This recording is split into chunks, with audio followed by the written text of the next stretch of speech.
because eventually I was able to find, I had a very loving family and find the resources to make life worth living.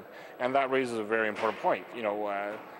There's some lines here, but if my accident had happened, 40 or 50 years later on in my life, I would just say thanks, but no thanks. The fact is, these are very difficult decisions. People don't put enough thought into these decisions or letting their families know what their wishes are. And this bill is an opportunity to raise awareness about options. I want life to be the first choice, but in the very bad situations, I want other choices to be available for me. And I think a lot of Canadians would like to be empowered to make the best decisions for themselves. And I'm not going to claim I have the answers. I just am saying let's talk about it as Canadians, and I think we should proceed with empathy, compassion, love, and mercy, and frame the debate in those terms. All right, Stephen Fletcher, Minister of State for Democratic Reform, thanks so much for talking about this proposed bill. Thanks, Evan. All right, that is, of course, one side of the issue here. And you saw Stephen Fletcher, he's going to abstain. But on our front bench today are two individuals who have very personal and unique perspectives also on this issue. I'm joined now by Stephen Passmore. He's a disability rights advocate, and Dr. Jose Pereira, the Chief Palliative Care at Ottawa's Briere Continuing Care Facility. Thanks, both of you, for joining me. You heard what the minister was saying. What's your view on this bill and the subject? Having worked in a jurisdiction that allows assisted suicide, namely Switzerland, for a few years, I've come to the conclusion that one is that we can get lost in this debate and forget that there are enormous gaps in palliative care services across the country, firstly. Secondly, it is impossible, I believe, to put in foolproof safeguards. If you look at the jurisdictions around the world, the Netherlands, Oregon, even Switzerland, where it was put in, it was introduced as with very strict criteria. Those criteria have not been kept to.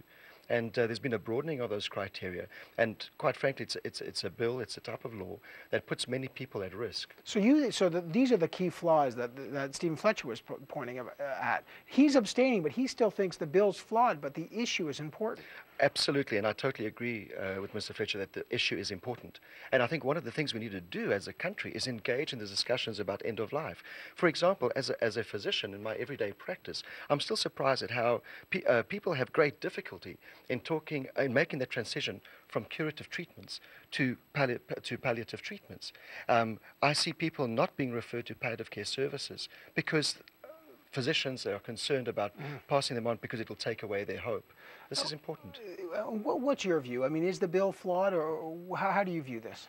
Well, these kind of bills, they threaten three things for the disabled in Canada. That's 3.6 million people.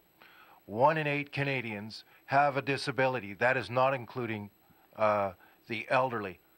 It threatens their equality, their value and acceptance in Canadian society. We already feel devalued. We already feel unequal. And so what this is saying is the disabled are actually right. They aren't valuable. They aren't equal. And they aren't accepted. But these things must be protected, because when they are protected, we have dignity. And don't let the other side say, killing gives me dignity. Living gives me dignity.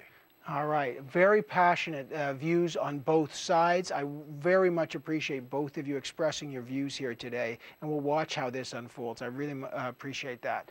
All right. That's Stephen Passmore and Dr. Jose Pereira. Thanks again for being on the front bench today. It's now 90 minutes and counting till President Obama is set to announce his plans for Afghanistan in a primetime address. Our U.S. panelists standing by in the U.S. Capitol to talk about that. Stay tuned for more Power and Politics.